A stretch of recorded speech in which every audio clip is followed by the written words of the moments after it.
Защо парите ви вече не стигат за същите неща, които спокойно можехте да си позволите преди година или две? Защо със същата заплата количката в магазина е все по-празна, а сметките стават все по-високи? Това, което усещате всеки ден, се нарича инфлация. Но какво представлява тя и как влияе на животът ни? Точно за това ще поговорим в това видео.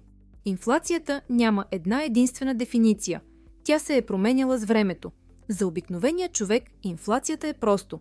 Всичко поскъпва. Отиваш в магазина, а същите продукти струват повече. Според официалната икономическа гледна точка обаче, инфлацията е общо и трайно покачване на ценовото равнище, т.е. повишаване на цените в цялата икономика. Но класическата дефиниция е друга. Тя казва, че инфлацията е, когато в обращение се появява повече количество от даден ресурс или актив. А когато говорим конкретно за парите, инфлацията е увеличаване на парите в обращение. Ако парите растат по-бързо от стоките и услугите, които можем да си купим с тях, стойността на самите пари започва да пада, а цените да растат. И тук идва важното уточнение. Покачването на цените е следствие от инфлацията, а не самата инфлация. Това е видимата страна, която усещаме в портфейла си. В фиатната система създаването на нови пари е изключително лесно. Те могат да се появят буквално с натискането на едно копче на принтера или чрез промяна на една цифра на екрана. Нови пари също се създават и когато се отпусне кредит. Но тук идва важната разлика. Можем да принтираме пари, но не можем да принтираме жито, месо или зеленчуци. Не можем да печатаме имоти или злато. За всичко това е нужно време, труд и енергия. Нека сега разгледаме следния пример. Да си представим, че в България има само 1 милион лева в обращение. Това означава, че всички стоки и услуги в страната общо струват 1 милион лева. Сега да вземем Иван. Той работи усърдно всеки месец и получава заплата от 100 лева. Всяка седмица той ходи до магазина и пазарува продукти за 10 лева. Един ден обаче правителството решава да финансира нови инфраструктурни проекти и социални програми. Но има един проблем – парите събрани от данъците не стигат.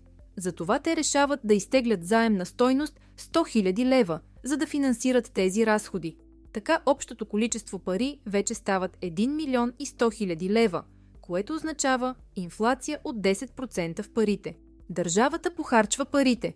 Една година по-късно Иван отново получава заплатата си от 100 лева и отива в магазина. Той иска да купи същите продукти за 10 лева, както преди. Обаче сега същите продукти вече струват 11 лева. Причината за това е, че парите в обращение са повече, а количеството стоки и услуги не се е увеличило със същия темп. В резултат Иван вече може да купи по-малко неща със своите 10 лева. А ако иска да си купи същото количество продукти както преди, ще трябва да увеличи бюджета си или да поиска по-висока заплата. Макар сумата в портфейла му да е същата, покупателната му способност е намаляла. Има случаи, когато инфлацията излиза извън контрол. Тогава говорим за хиперинфлация.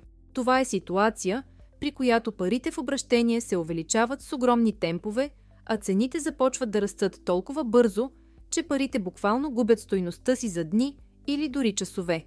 Исторически примери за хиперинфлация има в Германия след Първата световна война и в България през 90-те, когато цените скачаха ежедневно, а спестяванията на хората се стопяваха. Докато при класическата инфлация причината за повишаването на цените е увеличаването на парите в обращение, съществува и така наречената обратна инфлация или инфлация на предлагането. Тя се появява, когато стоките и услугите намаляват драстично спрямо парите в обращение. Тогава за същите пари се конкурират по-малко блага, а резултатът отново е повишаване на цените. Причините могат да бъдат лоша реколта, война или глобален катаклизъм. Както беше по време на пандемията, когато фабриките затвориха, веригите за доставки се прекъснаха и много стоки изчезнаха от пазара. Подобно нещо се случи и с войната в Украйна, където доставките на жито и олио намаляха рязко, същото се случи и с газа и торовете. Това оскъпи допълнително производството на храни и доведе до още по-високи цени в цяла Европа, включително и в България. Инфлацията понякога не се вижда на самия етикет, а се крие в самия продукт. Забелязвали ли сте как размерът, грамажът или съставът на продуктите, които купувате, са станали по-малки или по-некачествени, отколкото преди няколко години, но цената остава същата? Това е друг вид инфлация, наречена шрингфлация. При нея цената на продукта остава същата, но количеството, размерът и качеството на продукта намаляват. Тоест, плащате същите пари, но получавате по-малко. От всякъде погледнато, това си е едно скрито покачване на цените. Примерите са много.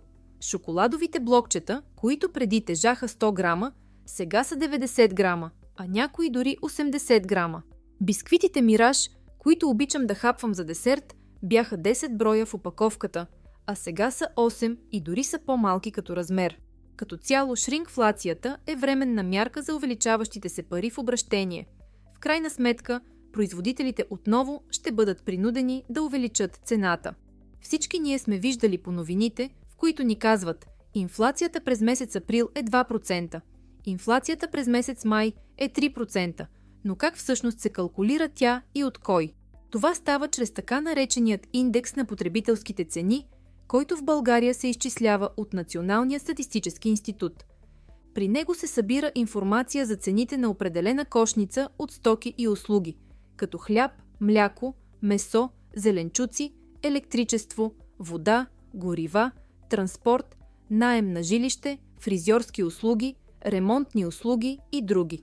Като някои от тези продукти имат по-висока, а други по-ниска тежест при калкулирането. Цените на тези стоки и услуги се следят всеки месец, после се сравняват с същия месец от предходната година и на тази база се изчислява инфлацията. Примерно, ако средната стойност на кошницата е била 1000 лева през август миналата година, а за август тази година за същите стоки и услуги вече трябва да платим 1100 лева, тогава инфлацията излиза 10%. Но тук идва и важният момент. Кошницата не е нещо статично. Националният статистически институт редовно я актуализира, като добавя нови по-евтини продукти и изважда други по-скъпи. Да си представим, че в потребителската кошница има качествено сирене с 100% мляко и без никакви имитиращи съставки. Това сирене се купува масово от потребителите. С времето обаче парите в обращение се увеличават, което повишава цената на млякото и съответно цената на сиренето. Ако доходите на хората не се повишат със същия темп, много от тях вече няма да могат да си го позволят. Тогава хората започват да купуват по-евтино сирене с по-ниско съдържание на мляко и добавени растителни мазнини, които са по-евтин и некачествен ресурс, което може да повлияе и негативно върху здравето на хората. Същото се случва и с други продукти. Например, качествен колбас с 100% месо поскъпва, а хората преминават към по-евтини варианти с намалено съдържание на месо и добавена соя или някакви други заместители. Този процес води до това, че качествените продукти, които вече са по-скъпи, се изваждат от кошницата, а на тяхно място се включват по-евтини и по-нискокачествени продукти. В резултат, официалната статистика показва по-ниска инфлация, отколкото реално усещат потребителите. Има и други маневри, които се прилагат при изчисляването на инфлацията. Една от тях е тежестта на продуктите. Ако дадени стоки с по-голяма тежест в крайната сметка поскъпнат, тяхната тежест в кошницата може да се намали, за да смекчи влиянието им върху крайния резултат. Ако месечният наем на жилище е с голяма тежест при изчислението на инфлацията и той рязко се повиши, неговата тежест може да се намали, за да се смекчи влиянието му върху крайния резултат. Следващата маневра са сезонните корекции. Цените на плодове, зеленчуци и дрехи се коригират, за да няма резки скокове в официалната статистика, които са свързани с сезонни промени. Друга маневра е изборът на период за сравнение. Например, ако сравняваме текущите цени с година, в която цените на горивата са били изключително високи, процентът на инфлация ще изглежда по-нисък, отколкото реално усещаме в ежедневието. Хората ще плащат повече за същите стоки, но официалният индекс ще показва по-ниски стойности. В крайна сметка, Всички тези манипулации се правят с една единствена цел – да се представи инфлацията пред обществото като по-ниска, отколкото реално е. Затова, когато по телевизора ви кажат, че инфлацията е 3%, то тя е най-малко 2 пъти по-висока. От всичко казано до тук, вероятно си мислите: всички ние сме потърпевши. Първо от инфлирането на парите, а след това и от по-високите цени в магазина. Но истината е, че не всички губят от инфлацията. Всъщност има и такива, които печелят. Когато в икономиката се вливат нови пари, те не достигат до всички едновременно и поравно. Това е така наречения ефект на Кантилон. Първите, които получават достъп до новите пари, като банки, големи корпорации и правителства, могат да ги харчат, докато цените все още не са се покачили.